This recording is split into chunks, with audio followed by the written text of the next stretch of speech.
O que é o gostar do povo do Lula? Quando você vai para o Maranhão, onde o Lula é muito bem votado, onde supostamente ele liga para aquelas pessoas, eu vi gente andando em cima de esgoto, dividindo comida com urubu. Eu não vi ninguém gostando de povo no Maranhão. Obrigada por ter vindo até aqui, pré-candidato. Queria conversar um pouquinho sobre o cenário que espera o senhor para as eleições agora de 2026. O senhor é considerado um outsider, alguém fora do meio político, e se coloca contra essa polarização que a gente vem acompanhando com os números nas pesquisas entre o presidente Lula e Flávio Bolsonaro. Assim como temos também outros candidatos à direita, o que te separa desses outros candidatos para além de Lula e Flávio Bolsonaro? Bom, primeiro de tudo, a minha história. Como você descreveu, eu vim do movimento político, o Movimento Brasil Livre, que há mais de 10 anos vem lutando contra a corrupção, organizou as maiores manifestações que derrubaram a ex-presidente Dilma Rousseff, lutamos a favor da Operação Lava Jato. Quando o Bolsonaro chega ao poder e começa a errar, e a gente começa a ver escândalos acontecendo no governo Bolsonaro, diferente do restante da direita, especialmente dos pré-candidatos à direita, eu não passei pano, nem eu, nem o meu grupo, e nós pagamos um preço por isso. Ou seja, se está cometendo erro, se está roubando, se está agindo contra aquilo que a gente considera correto, não importa se você é de esquerda ou de direita, a gente vai bater. Essa sempre foi a nossa lógica. Naturalmente, nós somos um grupo mais à direita. Defendemos livre mercado, defendemos que a polícia tenha a condição de ir para cima dos bandidos, sem aquela turma dos direitos humanos enchendo o saco, mas isso não nos impede de, quando vê o erro sendo cometido no campo político que a gente faz parte, na direita a gente também bater. Isso diferencia do ponto de vista dos valores. Do ponto de vista das ideias, a gente está defendendo uma reforma muito profunda no Estado brasileiro. A gente percebe que o Estado brasileiro é dominado pelo que a gente chama de centrão. O centrão é absolutamente corrupto e isso está impedindo regiões inteiras do Brasil de se desenvolver. Eu rodei agora o Maranhão, estava rodando o Nordeste, é muito triste que eu vi ali. As pessoas continuam migrando do Nordeste para o Sudeste, para o Sul do Brasil e há um motivo. E o motivo é político e a gente quer resolver esse motivo para que o Brasil inteiro seja desenvolvido. O senhor não quer conversar com o eleitor mais moderado, então? O senhor se classifica como extrema-direita? Não, eu me classifico como uma pessoa extremamente honesta e mais inteligente e mais preparada do que os demais. Eu não vou ficar só no clichê. Porque as pessoas ficam só repetindo palavrinhas, jogando palavras ao vento. Ah, não, olha só, eu sou conservador, sou o cara de esquerda. Não, eu gosto do povo. Gosta de qual povo? O que é o gostar do povo do Lula? Quando você vai para o Maranhão, onde o Lula é muito bem votado, onde supostamente ele liga para aquelas pessoas, eu vi gente andando em cima de esgoto, dividindo comida com urubu. Eu não vi ninguém gostando de povo no Maranhão.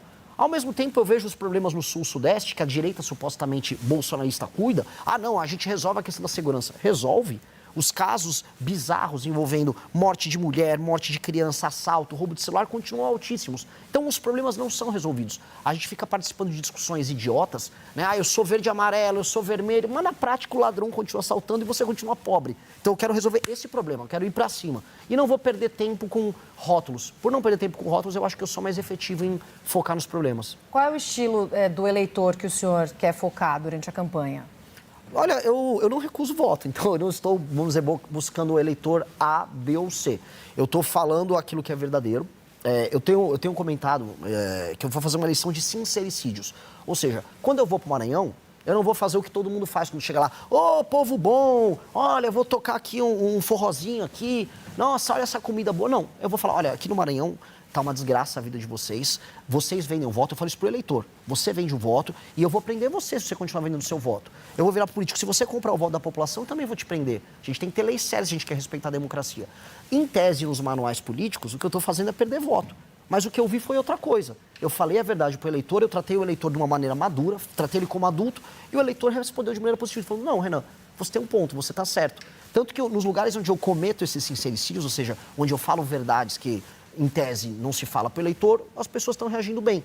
Então eu rodo o Maranhão, assim como eu vou rodar agora Santa Catarina, eu vou rodar todos os lugares do Brasil falando dos problemas locais, inclusive dos problemas do eleitor, porque o eleitor não é perfeito, né? A voz do povo não é a voz de Deus, no sentido de que o eleitor também erra, o eleitor também acredita em mentira, o eleitor cai em truque, e a gente precisa alertar o eleitor também para o próprio erro que ele comete. Mas o eleitor mais conservador, que pode ter o voto, né, no senhor, ele está preparado para algumas conversas, o senhor falou em sincericídios, né, algumas falas mais sinceras. O senhor recentemente, respondendo a um vazamento de mensagens da imprensa, falou sobre o uso, por exemplo, de cogumelos alucinógenos. O eleitor, por mais que tenha estudo, tenha comprovação científica já no nosso país, o eleitor mais conservador, ele está pronto para esse tipo de conversa? Eu não sei se ele está pronto, porque eu não vou fazer mentir para ele. Né? Se eu precisar mentir para ele, porque ele não está pronto para assunto A, B ou C, quer dizer que eu sou um mentiroso, quer dizer que eu sou um farsante. Eu não estou afim desse papo.